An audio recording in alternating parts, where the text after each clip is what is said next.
मित्रों नमस्कार। आज 26 जनवरी 2025 गणतंत्र दिवस की ढेर सारी शुभकामनाएं। और हम अपने कर्तव्य पथ पर निश्चित रूप से निरंतर अग्रसर हो रहे हैं और हम दुनिया के एक सफल लोकतंत्र हैं। और जिस संविधान को हमने अपनाया था वह 76 साल से हमारा मार्गदर्शन लगातार कर रहा है और हम दुनिया के सर्वश्रेष्ठ संविधान से संचालित हो रहे हैं। और इस बात के लिए भारत के प्रत्येक नागरिक को गर्व होना चाहिए। और भारत का एक नागरिक होने के नाते हम सबके समान अधिकार हैं और राष्ट्र के लिए कर्तव्य भी है, जिसका बोध होना बेहद जरूरी है। और जो कर्तव्य बोध की भावना है यही हमें राष्ट्र के रूप में बनाए रखती है। तो 26 जनवरी इसी गणतंत्र बनने, संविधान लागू होने और एक राष्ट्र होने का हमें निरंतर बोध कराता रहता है। और नागरिक अनुशासन और कर्तव्य परायणता का भी बोध इसमें छिपा हुआ है, जिसके बिना राष्ट्र राष्ट्र नहीं हो सकता है। तो इसी के साथ आपको गणतंत्र दिवस की ढेर सारी शुभकामनाएं। अब हम क्योंकि हम प्रयागराज में हैं और प्रयागराज में महाकुंभ का आयोजन चल रहा है, जो हिंदू सनातन एकता और ताकत का सबसे बड़ा प्रतीक है। और यह अवसर हर 12 साल पर मिलता है, मतलब 12 साल महाकुंभ के लिए आपको बिताने पड़ेंगे, तब फिर वह अवसर आपके जीवन में आएगा। तब हमारी आपकी मनः और शारीरिक स्थिति कैसी होगी यह किसी को अंदाजा नहीं होता है। इसी वजह से आज करे सो अब कर वाली जो कहावत है वह चरितार्थ होती है, सिद्ध होती है। और महाकुंभ क्षेत्र में जो लगातार सनातनियों की भीड़ बढ़ रही है और मुख्य स्नान जो 29 जनवरी को है, मौनी अमावस्या, उसके लिए भी जिस तरीके से पूरा पश्चिम उत्तर दक्षिण के लोग लगातार आ रहे हैं वह भी देखने लायक है। और महाकुंभ को आपको महसूस करना हो तो सड़कों पर ऐसे ही निकल जाइए और उन तीर्थ यात्रियों को देखिए, उस आस्था भाव को देखिए, एकत्व के दर्शन करिए। हम अभिन्न हैं, इस बात का आप बड़ी आसानी से एहसास कर सकते हैं। पूरा पश्चिम उत्तर दक्षिण, भाषा, वेशभूषा, शक्ल सूरत सब कुछ कितना भिन्न है, लेकिन फिर भी महाकुंभ में आना है, गंगा स्नान करना है। और जो भक्ति भावना है, जो एकत्व भाव है, वह हमें एक बनाए रखती है। कितनी साल गुजर गए, हम खंडित हुए, तोड़े गए, धर्मांतरित हुए, उसके बाद भी एक बने हुए हैं। अंदर कहीं न कहीं जो एकत्व का भाव है वह किस तरीके से जोड़े रखती है, उसी के दर्शन इस महाकुंभ में लगातार हो रहे हैं।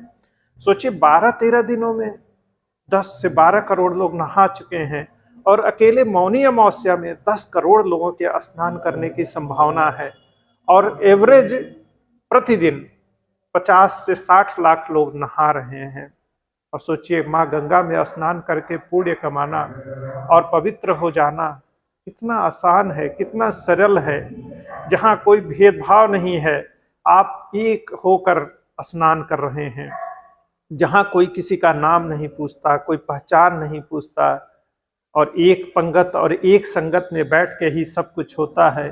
फिर वो जो ज्ञान की गंगा बहाए लोग हैं, जो अपनी अलग ही राजनीतिक रोटियां जात बिरादरी के नाम पर सेकते रहते हैं, उनके मुंह पर कितना बड़ा तमाचा इस महाकुंभ में लग रहा है। और इसी वजह से तमाम फोटो, वीडियो और स्टेटमेंट भी लगातार चलते रहते हैं। उसे भी देखना सुनना चाहिए और मजा लेना चाहिए कि चीज़ें देखिए कैसे चलती रहती हैं जीवन में। सब कुछ एक साथ चल रहा है, घटित हो रहा है। और सोचिए जो तीर्थयात्री हैं वो तीर्थ यात्रा का मतलब समझते हैं कि जब आप तीर्थाटन पर निकलते हैं, किसी दिव्य जगह, किसी अलौकिक जगह, किसी धर्म नगरी, किसी धर्म क्षेत्र में प्रवेश करते हैं, तो उसके लिए थोड़ी तप, तपस्या और साधना करनी पड़ती है। और जैसे ही यह भक्ति भाव आता है, कोई भी कष्ट नहीं रह जाता है। वह भक्ति और साधना का एक महज माध्यम बन के रह जाता है कि उस तीर्थ स्थल पर जाने के लिए कम से कम इतनी साधना तो करनी ही चाहिए। बड़ी सहजता और सरलता से और चंद पैसे खर्च करके ही अगर उस जगह पहुंच जाए तो शायद साधना अपूर्ण ही होगी। ऐसे में जिस तरीके से भीड़ बढ़ती जाती है तो पुलिस प्रशासन और उससे जुड़े लोग गाड़ियों की पार्किंग और यातायात के सुचारू संचालन के लिए काफ़ी दूर पार्किंग जगहें बनाई जाती हैं और ट्रेनों को भी एक स्टेशन पहले रोक दिया जाता है। फीडर बसें और बाकी चीज़ें चलाई जाती हैं, लेकिन सब कुछ नाकाफ़ी हो जाता है। और ऊपर से व्यापार, पैसा कमाने का महाअवसर, उसमें ठग, चोर, दलाल, इनका भी धंधा महाकुंभ में जोरों से चलता रहता है। और जो दान देने और लुटाने आए हैं उनको क्या फर्क पड़ता है, उनको तो देना ही है। तो फिर लुटने का भी जो यहाँ सुख है वह भी लोग प्राप्त कर रहे हैं और लूटने वाले भी लगे हैं। फिर चंद रुपए और हजार के कुछ सिक्के या फिर थोड़े से साधन बनाकर कितने दिन आप उस धन को चलाएंगे। तो लूटने से बहुत आपको मिलने वाला नहीं है।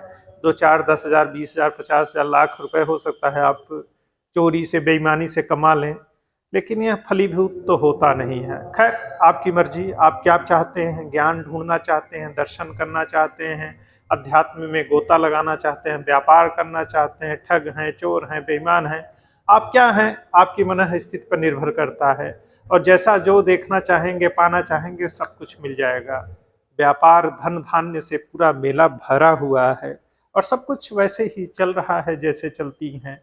और ऐसे में किसी तीर्थ यात्री से जब कहा जाता है कितने किलोमीटर जाना है, उसके चेहरे पर कोई शिकन नहीं आती, बस वह पूछता है किधर जाना है, रास्ता किधर है, महाकुंभ नगरी कहाँ बसी है, माँ गंगा कहाँ पर है।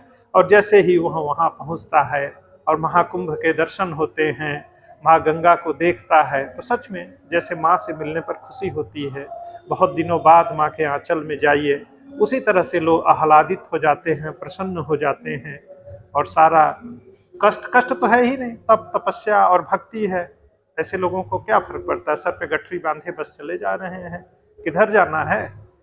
5-7 किलोमीटर चले, 2 किलोमीटर चले, 1 किलोमीटर चले, थोड़ी देर बैठे, आराम किए, कुछ खाए, फिर 2-4 किलोमीटर चले, 2-3 घंटे में यात्रा पूरी हो जाती है।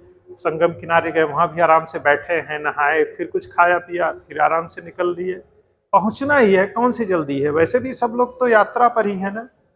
यात्रा का मतलब ही है कि चलते रहना, और कहाँ कौन पहुँचता है इसकी गारंटी भला कौन ले सकता है। बस यात्रा करते हैं और क्या लेकर जाएंगे, क्या छोड़ कर जाएंगे, यह भी सबको पता है। खैर, अपनी अपनी बुद्धि और समझ के हिसाब से सबको जीने, कहने, बोलने का हक है। और आजकल तो सोशल मीडिया का जमाना है, हर आदमी कह रहा है, बोल रहा है, बता रहा है और वायरल होने की कोशिश कर रहा है। आप भी करिए, इससे भी पैसे कमाए जाते हैं। आइए इसमें भी अपना योगदान करते हैं। इसी क्रम में मेरा भी चैनल लाइक, सब्सक्राइब करिए और शेयर करिए, मुझे भी 4 पैसे मिले तो आखिर क्या हर्ज है। इसी के साथ जय जय सनातन, जय हिंदू धर्म, जय प्रयागराज, हर हर गंगे, जय हिंद, जय भारत, वंदे मातरम।